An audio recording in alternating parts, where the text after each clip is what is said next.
I think the facility goes by acronym. The Oswego gym where I work out. Let's assume Fog's indulging their never-ending secret sodomy. That's the gym. There's another separate business inside. At least I'm pretty sure that it operates independently. But within the gym, out of a cozy corner nook, built burrowed into the wall, immediately and farthest to the right, once upon the interior of the building, its own private enterprise, a little countertop venture conveniently vends shakes and smoothies packed with protein energizers, caffeine, I imagine, or B12, and vitamin supplements, superfluous in ratio, if not exponential relative to volume and daily value. I didn't know it until many months into my membership that Monica, and that's Monica, or Monique for short, but not Monica. That Monica is either among the ownership of the snazzy little blender-based business or is one of its head managers. Monique, as she's more commonly called, is a beautiful Latina, probably not much older than myself, and of absolutely flawless, trimmed, sleek physique. Except perhaps otherwise deposited within a robust bust, her voluptuous breasts, Monique has not an ounce of fat to be found upon her whatsoever. But I think they might be implants. That upon first inspection, when within our same shared space, it struck me, or they struck me rather, by their balloonish, almost absurdly disproportionate, yet firm, buoyant gratuity upon her toned, meaty, yet supremely feminine, curvaceous, supple frame, that Monique may have previously been a stripper, and so in wise business decision invested in their surgical enhancement, for they seemed accentuated. But if those magnanimous mammaries are maternal, then good golly hot tamale, Miss Monique certainly has been graced with glad gland, for which I'm sure she's grateful to God and Madre, and I'd pay cover charge and ignore my every wise precaution and risk my every instinct with entry into even the seediest of strip joints to see those blessed milk bladders. I'd even spring for the lap dance just to bury my face between them. And I'm a primate who, after her face, which feature is of primary importance and first and foremost, but next, who most prefers an ample posterior, so that it goes top 5 in descending order of importance: first, face, derriere second, legs third, then breasticles fourth, and last, fifth of 5, personality. Told you, comedian.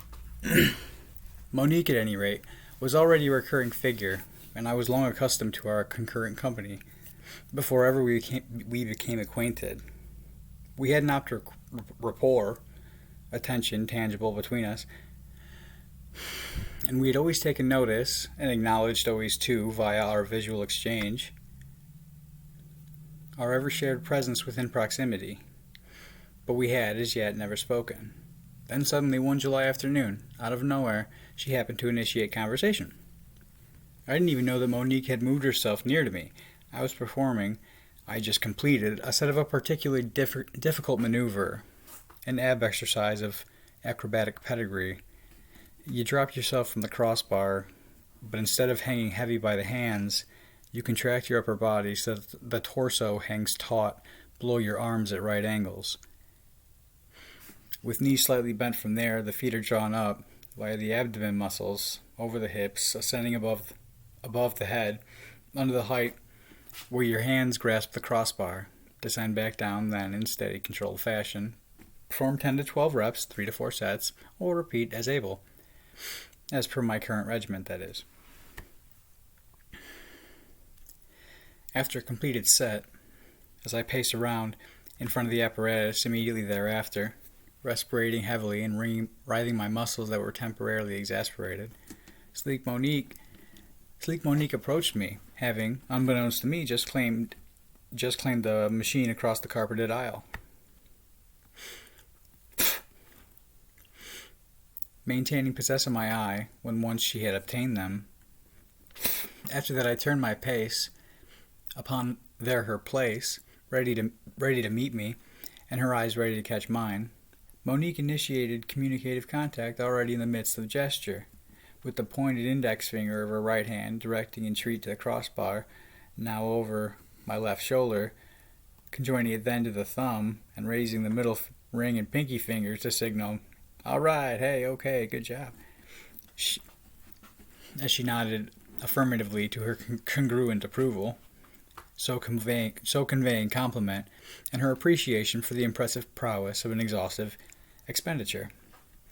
Oh, well, you know, my panting, happily receptive, but bereft of clever response, before I was compelled but to promptly offer our introduction, which Monique accepted.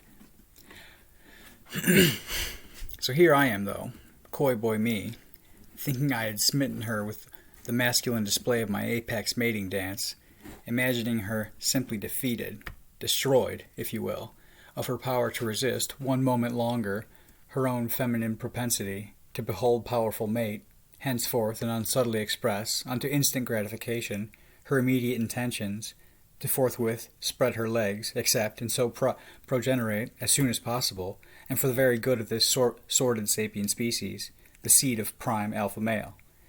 I interpreted in Monique's unabashed boldness only communication more directly to her desire, to heat our wild holy fire,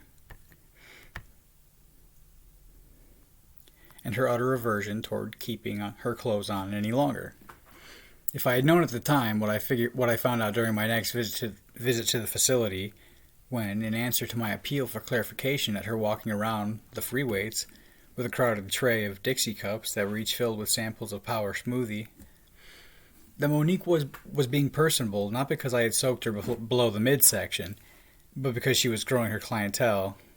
If I had known that at the time, then I probably wouldn't have worn the big, flattered, dumbfuck smile which caused her to become reserved, or rather sterile, which then caused me to become confused insomuch as she had seemingly so boldly approached. In any event, Monique and I made our amicable acquaintance sometime latter half July, and over the following weeks had too engaged in some short recurring small talk. Hola, ¿cómo estás? ¿Qué trabajas? But of no more merit or consequence.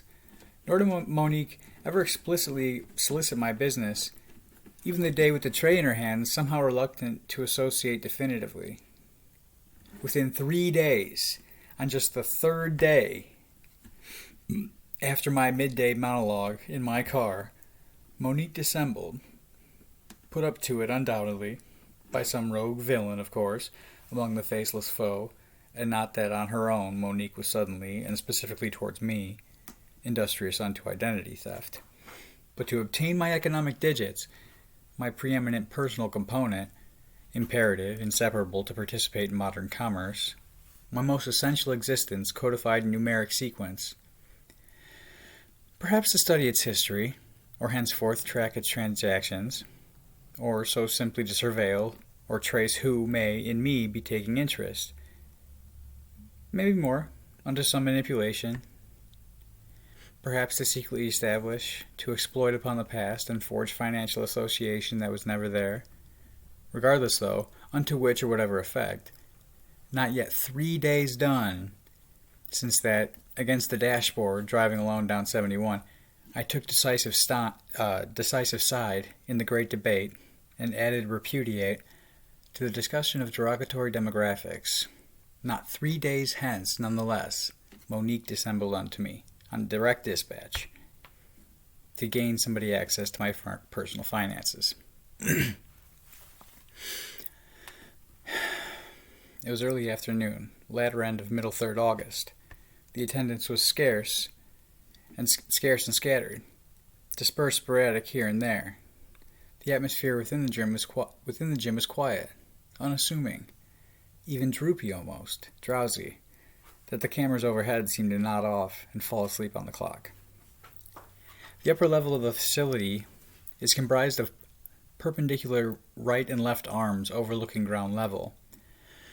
Both arms are lined, front and back, with cardio machines of various sort down the dorsal sides, and treadmills stretching along the whole ventral breadth of both.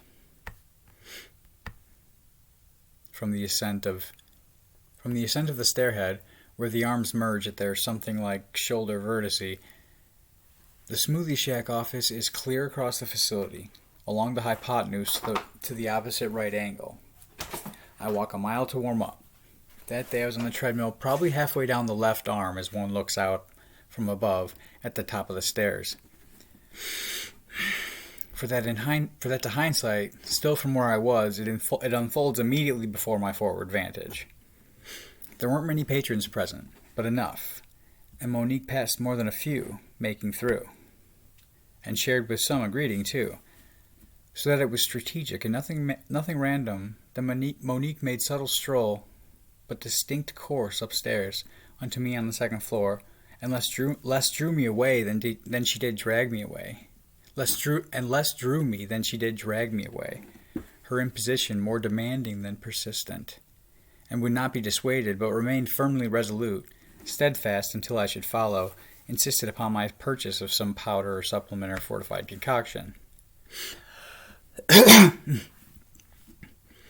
She was clever, though, Monique, in her dissemblance, had the good sense anyway, or decency anyhow, to enlist one of her underlings at the shop, a pretty young lady, and Latina like Monique, to along the way with her, which two combined constituted perhaps a full fifth part of the current female company at the gym that day, but contributed all of its comely intrigue.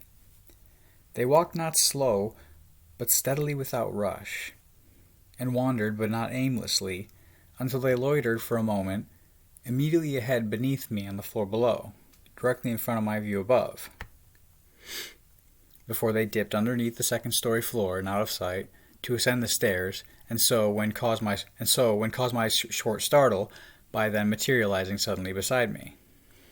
Just before they resumed progress out of their brief loiter, Monique, without lifting her head, raised her iris high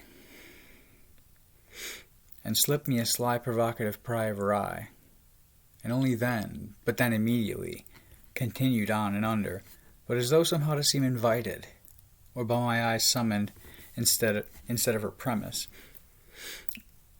They interrupted my warm-up to my smiling surprise, and beckoned me accompany them back to the blender shop to browse their selection of products, to help me get more out of my workout.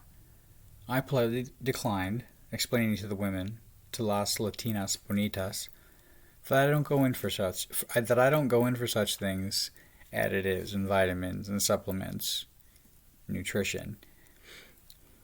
These beige, though, these bilinguists, I tell you, they understand everything you say until it's convenient they don't,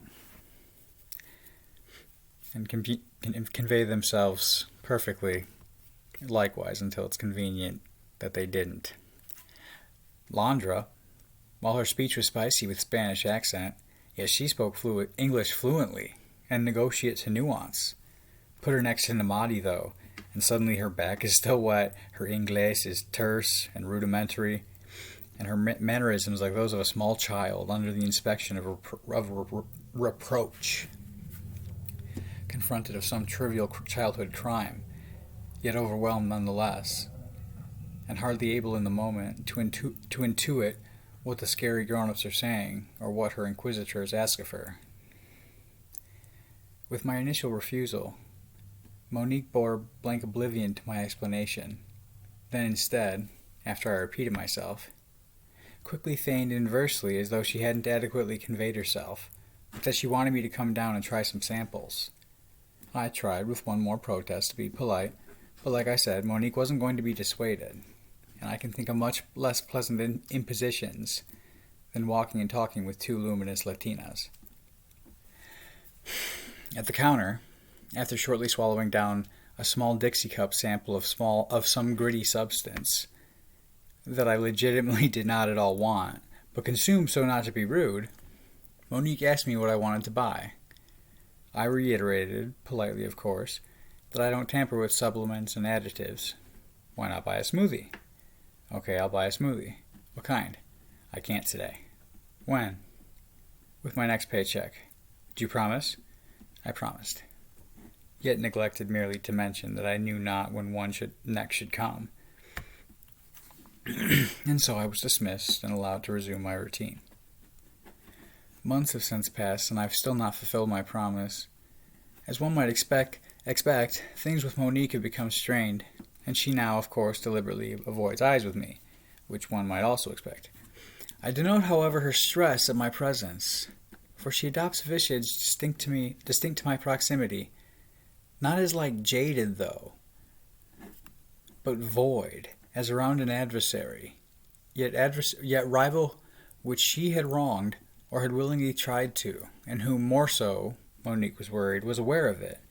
Then to add weight to worry as well, I'm sure, that I shared confidence perhaps with counsel concurrent their common interest, or conferred on crash course counter to hers.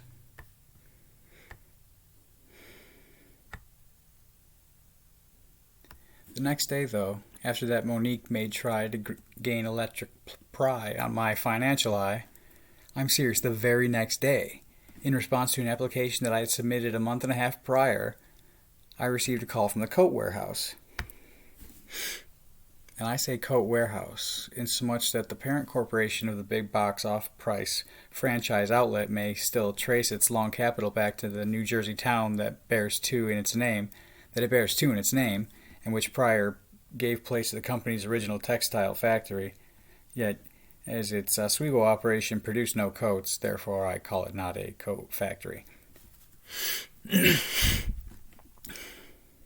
Oh boy, that's long.